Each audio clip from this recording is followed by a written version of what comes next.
जी परमेश्वर कहते 100 छल छिद्र मैं करूं अपने जन के काज। हरणाकुश उधर विदारिया और नरसिंह धर लिया साज। अपने आत्मा आपको कुछ दिनों समझ में आएगा कि ये नरसिंह कौन बना था। ये वो परम शक्ति आई थी, पूर्ण परमात्मा। उसने नरसिंह रूप धर के और उस बालक भगत की, प्रहलाद की रक्षा की थी और हिरण्यकशिपु का विनाश किया था। तो कहते मैं ऐसे नरसिंह रूप धारण कर लेता हूं, ऐसे ही वो परमात्मा अपनी प्यारी आत्माओं पर आने वाले आपदाओं भविष्य में जो आनी है उनको बचाने के लिए ना जाने कौन सी लीला कर दे। परमेश्वर कहते हैं हम चारों युगों में आते हैं। कबीर जी बताते हैं सतयुग में हम सतसुकृत नाम से, त्रेता में मुनिंदर नाम से, द्वापर में करुणामय नाम से और कलयुग में वो कबीर नाम से आए। और उसके बीच में भी वो परमात्मा अन्य रूप बना करके कुछ समय कहीं रह करके लीला कर जाते हैं। ऐसे ही वो परमेश्वर अब हम यहां आपको उसी दृष्टिकोण से बताएंगे। परमेश्वर एक संत की लीला कर रहे थे और वो संत आंखों से अंधा था। उसके पास केवल एक लंगोट था, कोपीन थी। गंगा पर स्नान करने के लिए गंगा में प्रवेश कर लिया। अब सुबह का समय था, मुंह अंधेरा था। उसमें जाकर के गंगा में स्नान करने लगा। उसी समय द्रौपदी अपने पिता के घर पर थी। वो कंवारी थी,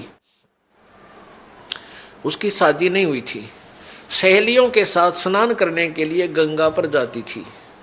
गंगा के किनारे उसके पिताजी ने एक जनाना घाट बना रखा था, यानी वहां एक स्नान गृह बना रखा था लड़कियों के नहाने का। तो द्रौपदी की सहेलियां और द्रौपदी वहां स्नान करने प्रतिदिन जाया करती थी। अब जो ही वो लड़कियां स्नान करने के लिए गई तो लड़कियां की आवाजें एक दूसरे से बातें करती हुई चलती हैं।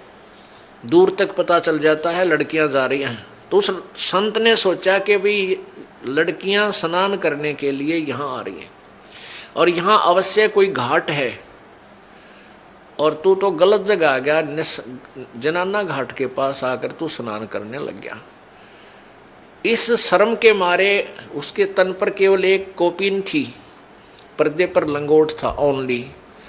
इस शर्म के मारे वो दरिया में गहरा चला गया और छाती पानी में, इतने पानी में अंदर प्रवेश कर गया। अब द्रौपदी ने देखा कि साधु संत स्नान कर रहा है, साधु भक्त।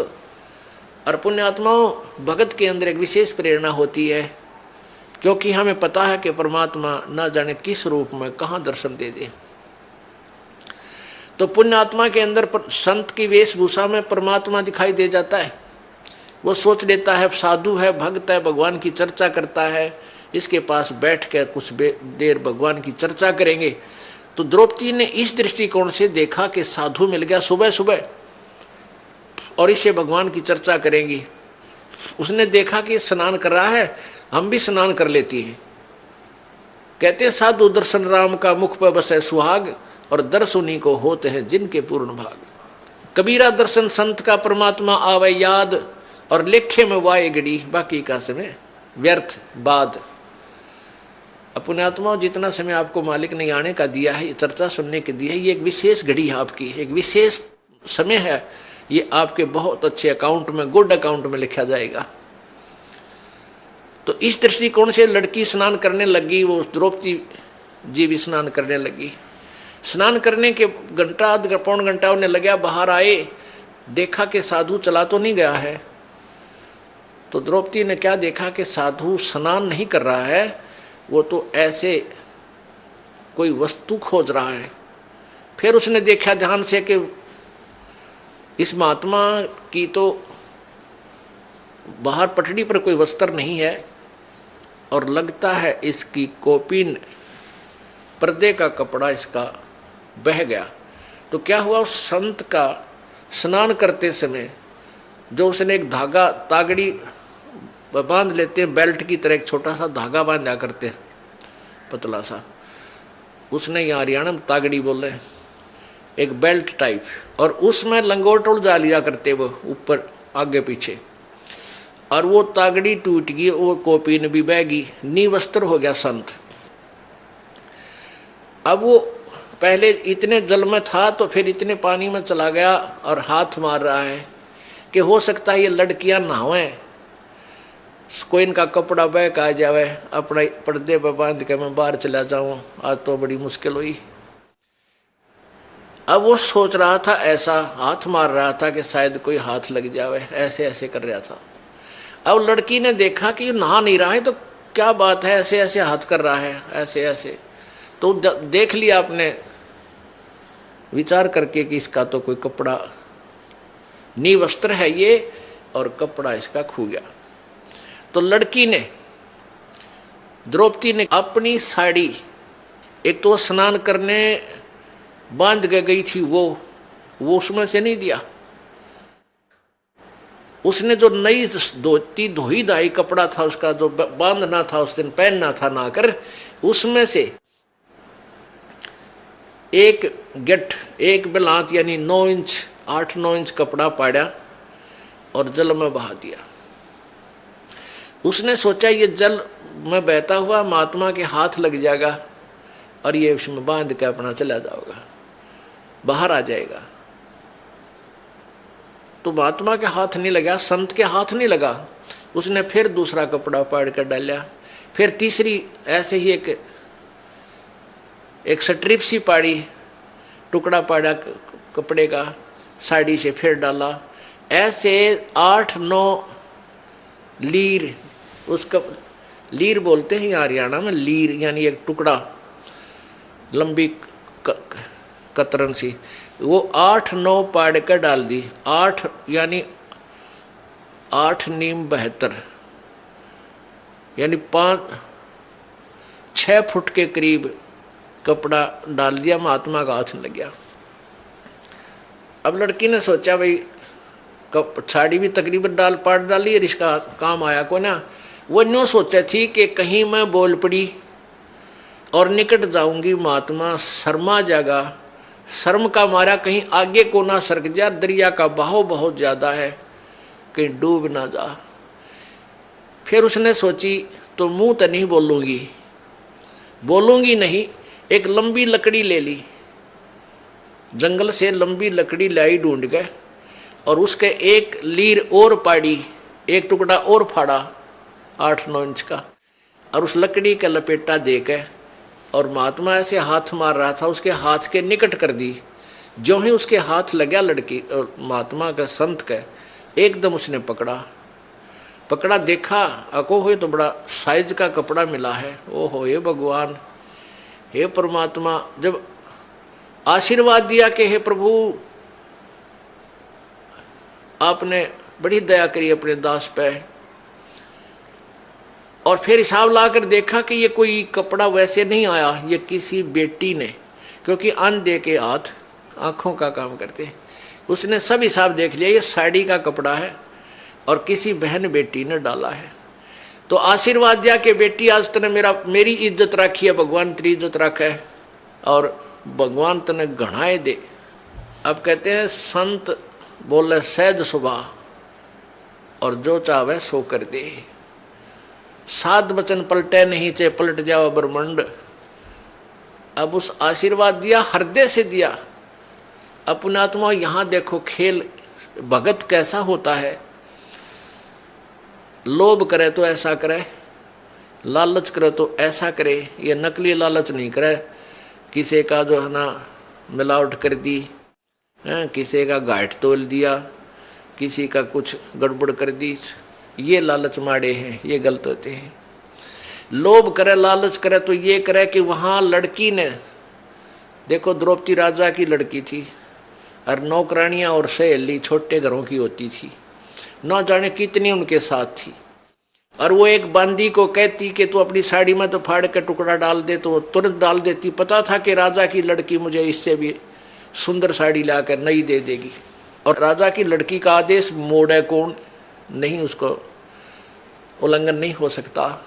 लेकिन वहां उसने देखा कि यदि मैं अपनी साड़ी आज मैं दान करूंगी मुझे मिलेगा, और बांदी करेगी तो बांदी को मिलेगा, इतनी गलती मैं क्यों करूं, अपनी मजदूरी इसको दूं।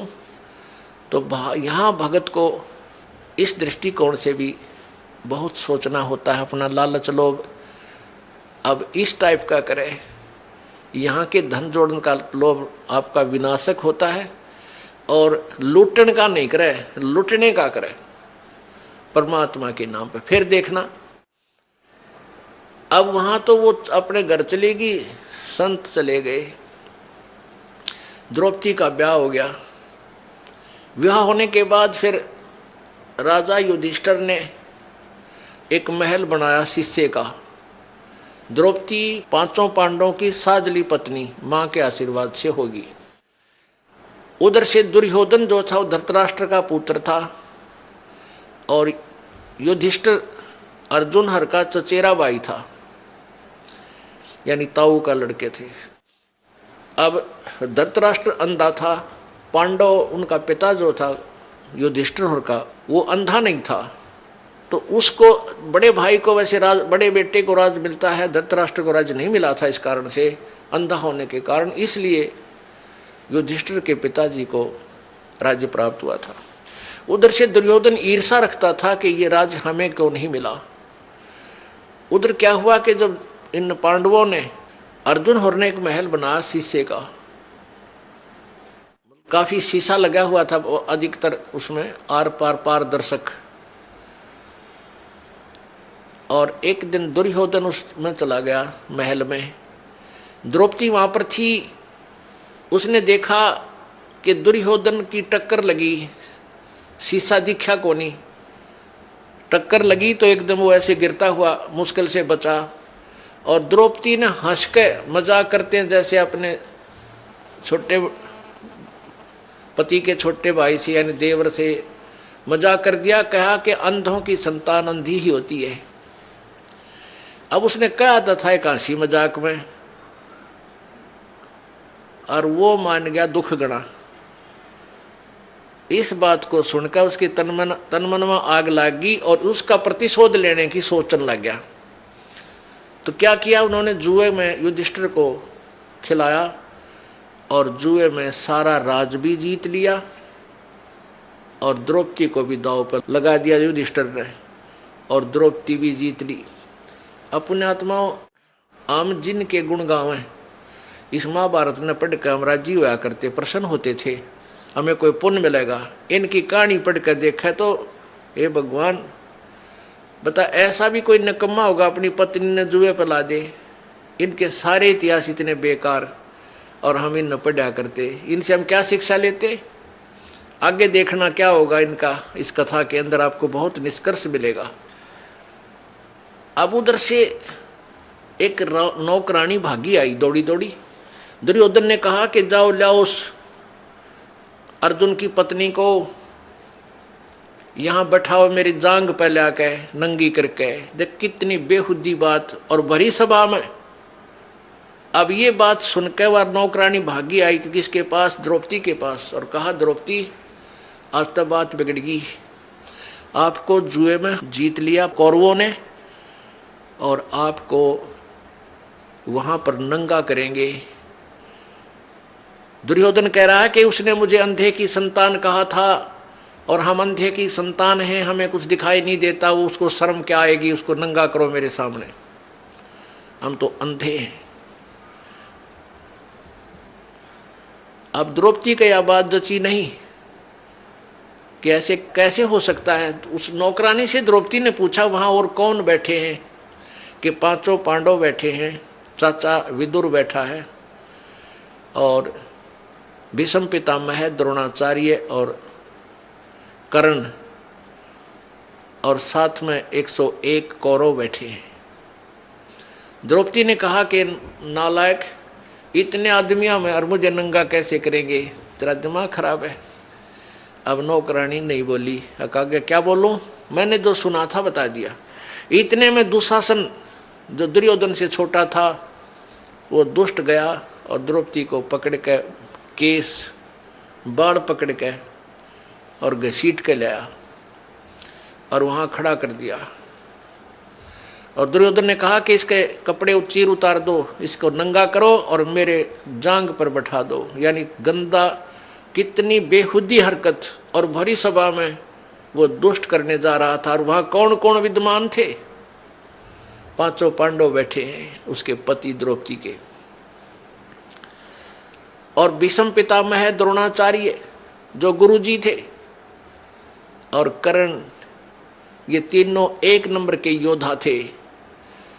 और इन तीनों में से एक भी खड़ा होकर ये कह देता उस दुर्योधन और दुशासन को, खबरदार इस बेटी का हाथ लगाया। वो इतने योद्धा थे, पता था दुर्योधन को कि तुम्हारा सर्वनाश कर देंगे, तो हिम्मत नहीं थी दुशासन और दुर्योधन की इस द्रौपदी की चीर का हाथ लाने की। लेकिन उस दुर्योधन के मलिन अन्न को खाकर उनकी भीष्म पितामह द्रोणाचार्य और कर्ण की भी आत्मा मलिन होगी, उनके अंदर भी गंदापन छा गया।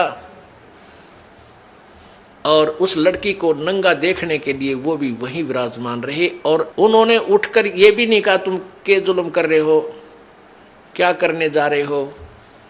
इंतजार करते रहे, बैठे हैं कि कब नंगा हो, कब नंगी होगी। तो उनमें के मलिनता होगी। सोच लेना पुण्यात्माओं, जिनको हम बड़े बहादुर और बड़े नेक व्यक्ति मानते थे। उस पूरी सभा में जब उसने देखा अपने पांचों पांडवों की तरफ, पांचों पांडवों की ओर देखा कि ये अभी इन कौरवों को सीधा कर देंगे, मेरी बेइज्जती को नहीं देख सकते। लेकिन वो बंध चुके थे, वो उसको दांव पर लगा चुके थे, वो मर्यादा में बंद कर बैठ गए थे। उन्होंने भी ऊपर को नहीं देखा। जब द्रौपदी ने पुकारा मेरी रक्षा करो, पांचों पांडव नीचे जमीन पर ऐसे गर्दन करके और ऐसे जमीन खोदने लगे। फिर भीष्म पितामह द्रोणाचार्य और कर्ण से पुकारा कि मेरी रक्षा करो। वो तीनों ने भी कोई उत्तर नहीं दिया, कोई रिस्पॉन्स नहीं दिया। केवल एक विदुर था जो भक्ति बीज था, जो एक पुण्य आत्मा था। वो खड़ा हुआ और दुशासन से कहा कि दुशासन, अरे दुर्योधन, तुम किसकी बेइज्जती कर रहे हो? अपने ही परिवार की। अरे पांडवों की बहू और कौरवों की बहू में क्या अंतर है? दुनिया के कहेगी, अपनी इज्जत आप पे उतार रहे हो, तुमने कुछ शर्म आनी चाहिए, कुछ लज्जा करो। तो दुर्योधन ने कहा दुशासन, इसका दर्दे दो दड़ाक, यो तो भाई सदा पांडवों की तरफ बोलता है, ये चाचा नहीं दुश्मन है, ये इन्हीं का चमचा है, इन्हीं की ओर बोलता है। अब दुशासन ने अपने चाचा के थप्पड़ मारा और कहा कि तू तो इन्हीं की ओर बोलता हमेशा, हमारा तूने कभी पक्ष नहीं लिया। तो विदुर जी वहां से उठकर चल पड़े। पुण्यात्माओं, जो भगवान से डरने वाले इंसान होते हैं, वो न तो अत्याचार देख सकते और ना सहन कर सकते हैं। अब उसने देखा कि यहाँ तेरी बात नहीं चली, कहनी थी वह कह दी। पंचायत में जो पुण्यात्मा भगवान से डरने वाले हों, उन पंचायतियों ने स्पष्ट बात कह देनी चाहिए, इसको मानना चाहिए मत मानना, नहीं तो वो दोषी हो जाते हैं। तो विदुर ने अपने जो कहना था वो कह दिया कि ये गलत कर रहे हो, तुमने ऐसा नहीं करना चाहिए। तो उसमें विदुर को उन्होंने थप्पड़ मार दिया, लज्जित किया। विदुर उठकर चला गया। अब क्या बताते हैं, विदुर कहे ये बंधु थारा, एक कुल एक परिवारा। विदुर के मुख पर लगा थपेड़ा, तू तो है पांडवों का चेहरा, तू तो है बांदी का जाया। भीष्म द्रोण और कर्ण मुस्काया। अपने आत्मा इनके इतिहास देखना, जिनको हम बड़े महान आत्मा समझ कहा करते, भीष्म दादा भीष्म। अब जब उसने थप्पड़ मारा दुशासन ने अपने चाचा कर ने बोला, तो बांदी का जाया है, बांदी का जाम है, तेरे अंदर तो ये हीन भावना ही रहेगी, तो सूरवीर थोड़ा ही है। तो उस बात के ऊपर वो तीनों हंसने लगे। कौन? भीष्म पितामह द्रोणाचार्य और कर्ण। जबकि उन्हें खड़ा होकर कह देना चाहिए था, बेशर्म, तेरे शर्म ने अपने चाचा पर हाथ उठा दिया, अपने बाप का मार दिया, तेरे चाचा का मार दिया, तो ये सोच। लेकिन वहां दांदरे का डर लाए, दायतरे का है, और उन्हें धमकाना चाहिए था अपने उस बच्चे को। तो पुण्यात्मा, इस काल के जाल को ऐसे समझा जाएगा। अब वो तीनों हंसने लगे। जब द्रौपदी ने देखा कि ये दांदरे काट रहे हैं, ये किसकी मदद करेंगे तेरी। जब उसने प्रार्थना भी करी मेरी रक्षा करो, नीचे को गर्दन कर ली और बैठे रहे। अगर भीष्म पितामह द्रोणाचार्य कर्ण के मन में दोष नहीं होता, उठकर चले जाते, और उधर से दुशासन चीर पकड़कर उसको नंगी करने के लिए तैयार है, और वो बैठे वहां पर। तो पुण्यात्माओं, जैसे हम संसारिक लोगों का सहारा जब तक लेते हैं, वो सहारा पूर्ण नहीं होता, कच्चा होता है। जैसे हम किसी अच्छा रिश्तेदार है, पैसे वाला है, हम उसको अपना मान कर काख पीटते हैं, भाई हमारा रिश्तेदार बड़ा साहूकार है। उस साहूकार रिश्तेदार पर 20,000 रुपये ले आओ एक बार उधारे, और वो दो वर्ष मत देना, और फिर जाना उससे मांगने, जा अपने चाह न भी टोक लेते हैं, नुका पैसे दे मेरे पहले वाले। अब वहीं पता लग लेगा कि और उधारे दिए हैं वो तो, और एहसान इतना जता देगा, उठाया जाना रखा जा। और दूसरे मान लिया आप किसी मंत्री, मुख्यमंत्री, प्रधानमंत्री की आड़ में, अन्यों सोच लो हम तो बहुत कुछ प्राप्त कर लिया, कल न उसकी टिकट कट जा, मृत्यु हो जा, या वो पद पर ना रहे, फिर क्या, ये सहारा कहाँ गया। तो हमने वो एक ही सहारा चाहिए जो मालिक का स्थायी है, जो कभी हमारा साथ नहीं छोड़ सकता। तो जब तक हम संसारिक लोगों का आश्रय तकते हैं तो परमात्मा मदद नहीं करता, साइलेंट रहता है भगत के लिए। वैसे तो जो अपना किया है वो कर्म भोग ही रहा है। जब द्रौपदी ने देख लिया भाई ना तो ये 500 पांडव शीश ऊपर न कर रहे, क्योंकि ये बंध गए, इन्होंने जिता दिया मेरे को, अब ये मर्यादा में बंध गए, और भीष्म पितामह द्रोणाचार्य और कर्ण ये इसका रोटी खा के इस दुष्ट की ये बंध गए, अब किस तो पुकार करूं। तब उसने जब इंसान का संसारिक सहारा समाप्त हो जाता है, जो भगवान याद करता है, परमात्मा अब तो तू ही है मेरा। अरे भले आदमी, पहले भी यही था, तेरा भूल थी, तुम इनको अपना मान रहा था जो तेरे नहीं थे। ये स्थायी सहारा नहीं था जिनको तूने अपना जो है सहारा माना था। तो जब उसने पुकार करी है परमात्मा, जब देख लिया कोई रक्षा करनी नहीं, तेरी बेइज्जती होगी, जुल्म हो गया, तो इतना मनंगी होगी। अब बेटी ने यह सबसे बड़ी चिंता होती है, सबसे बड़ा दुख है इसकी जीवन का। तो एकदम उसने हृदय से पुकारा, आत्मा रोई। पुण्यात्मा रोते सभी हैं आपत्ति में, लेकिन क्या होता है कि यहाँ आत्मा की पुकार परमात्मा पूर्ण ब्रह्म सुनता है, मन की बकवाद नहीं सुनता। मन तो पता नहीं क्या क्या मांगे, कदे गाड़ी मांगे, कदे कार, कभी रेल मांग ले, इसका नहीं मेरा के मांगे। और आत्मा मांगेगी आपत्ति में खास चीज जो जरूरत होगी उसकी, तो आत्मा के साथ देता है। तो जो ही उसकी आत्मा की पुकार, और यहाँ एक धर्मराज बना रखा है ज्योति निरंजन ने, और उस धर्मराज के पास न्यायाधीश के उसमें कंप्यूटर में यानी सबके पुण्य डिपॉजिट होते हैं, जिसका जैसा पुण्य बना है शुभ कर्म। तो जो ही उस भक्त आत्मा ने पुकार की, तो उसी समय द्रौपदी की जो पुकार थी वो धर्मराज के दरबार में गई, और वहां एकदम वही कंप्यूटर की वो फाइल खुल गई द्रौपदी वाले प्राणी की, जीव की। तो धर्मराज ने देखा भी आपत्ति आई है इस आत्मा पर देखो इसका कोई मदद बन सकती है कि नहीं। उसने जो ही उस कंप्यूटर में देखा तो एक संत, परम संत को इसने बगैर किसी डिमांड के, नी इच्छा के, एक इम्पोर्टेंट दान कर रखा है, पूरी साड़ी की साड़ी दान कर रखी है, और संत ने उसके प्रतिफल में एक आशीर्वाद दिया है, और इसके प्रतिफल में मैं इसका खूब मदद कर सकता हूं। तो वहां से वो बटन ऑन कर देता है। तो क्या होता है कि यहाँ 500 पांडवों के जो आध्यात्मिक गुरु थे वो श्री कृष्ण जी थे। पुण्यात्माओं, जैसे भी जिस भी इष्ट की जिसने भक्ति करनी है उसका गुरु अवश्य होना चाहिए, तभी उसको कुछ राहत ईश्वरीय एक्स्ट्रा एड मिलती है। तो उधर से वो धर्मराज के दरबार से, और वो जो पुण्य था वो आया श्री कृष्ण जी के अंतःकरण में, उसके कंप्यूटर में टक्कर मारी आकर एकदम, और ये सब लीला पूर्ण ब्रह्म करवाता है, कबीर भगवान करता है। उसमें श्री कृष्ण जी अपनी पत्नी रुक्मणी के साथ अपने महल में शतरंज खेल रहा था। अब इस बात को समझना पुण्यात्माओं, क्योंकि आध्यात्मिक ज्ञान है, बड़ी गहराई से सोचना पड़ेगा आपने कि हम किसको कर्ता मान रहे थे, वास्तव में करता है कौन।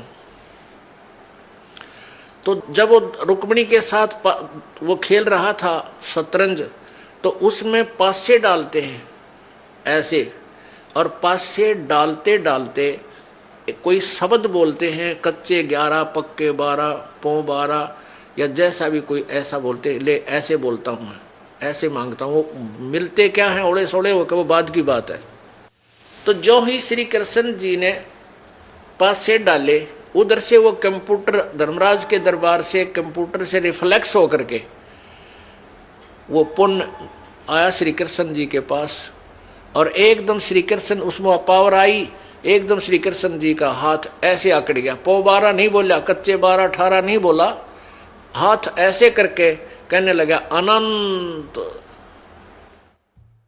जैसे किसी में प्रेत आ जा रहे एकदम कहता कुछ रोकड़ जो रोकी करने लग गया, ऐसे उसमें ऐसी क्रिया श्री कृष्ण जी की होगी। तो रुक्मणी ने हाथ पकड़ा और हंसने लगी, कहने लगी ये अनंत क्या है, ये कहता 11 बोल के 12 बोलने थे, ये अनंत क्यों कहा। तो वहां श्री कृष्ण जी ने के अंदर वो चेतना दी काल परमात्मा ने। अब क्या बोली वो पावर जो श्री कृष्ण जी के अंदर आई थी, रुक्मणी कर पकड़ा मुस्काई, हाथ पकड़ के हंसन लगी और अनंत कहा, मोकू समझाई, ये अनंत क्यों कहा तूने मुझे समझा। अब कहते हैं दुशासन ने द्रौपदी पकड़ी और हमारी भक्ति सकल में सिकरी, जय हमारी भक्त पिछोड़ी होई तो हमरा नाम न लेवे कोई। तंदे ही से पासा डारी, वो तो वहां खेल रहा है, फिर पासे खेलने लग गया इतना कह के, तो वहां से वो शक्ति, वहां से जैसे अब यहाँ कंप्यूटर आजकल जो चल पड़े हैं, इनसे बहुत कुछ राहत हमें आध्यात्मिक ज्ञान सुनने में मिलती है। जैसे कंप्यूटर लिखने वाले क्या करते हैं, एक पॉइंट से लेते हैं, फिर उससे आगे उसका लेखन कार्य उसी से करते हैं, कितना कर लो जाए। तो ऐसे वहां से वो शक्ति, फिर वो परमात्मा सूक्ष्म रूप धार के कबीर भगवान गुरु मर्यादा को रखते हुए वो पूर्ण ब्रह्म सूक्ष्म रूप धारण करके और श्री कृष्ण रूप बना के द्रौपदी के शीश के ऊपर आकर विराजमान हो गया। बाहर पीछे से ऐसे कर दिया, आशीर्वाद दिया पीछे खड़ा होकर के, किसी को नहीं दिखाई दे रहा।